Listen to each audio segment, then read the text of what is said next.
Aujourd'hui, je vais vous raconter une histoire. Lors de mon premier jour d'apprentissage en électrotechnique, mon prof a dit: il reste des choses à découvrir, comme la réalité de l'effet capacitif dans la nature. Celui qui découvre ça devrait devenir aussi célèbre que Einstein. Il reste alors des principes à découvrir. Beaucoup de personnes cherchent, mais celui qui trouve risque de ne pas être très aimé. Celui qui trouve risque d'imposer une dictature. La réalité de l'effet capacitif, c'est quoi ce truc?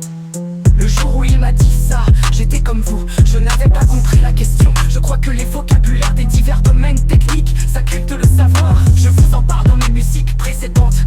Schumann et ses harmoniques, ceci est lié aux orages. Il y a 50 à 100 orages par seconde dans le monde. Ceci fait des résonances.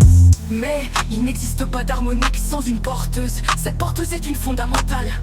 La question de l'effet capacitif, si je la traduis avec les bons mots, ceci donne cette question: quelle est l'origine de l'onde fondamentale de Schumann? Il y a un autre problème, vous le savez, c'est la gravité. Nous sommes dans les ondes du champ gravitationnel.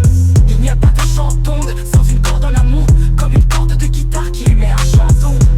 La deuxième question est alors: quelle est l'origine de l'onde du champ gravitationnel?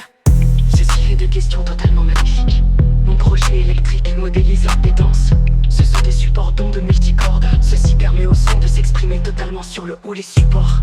Mes machines électriques permettent de simuler ces effets, simuler la corde qui génère l'onde du champ gravitationnel. J'exprime que c'est une cinématique. Ces supports en 3 dimensions permettent plusieurs effets.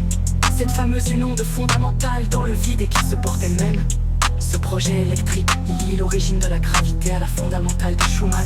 Mon projet électrique permet de lier ces deux effets qui, eux, ne demandent qu'à être découverts. C'est une grande découverte. Je n'y peux rien. Un jour, j'ai juste dessiné un cône sur un morceau de papier. Là, je me suis demandé, je le connais, comment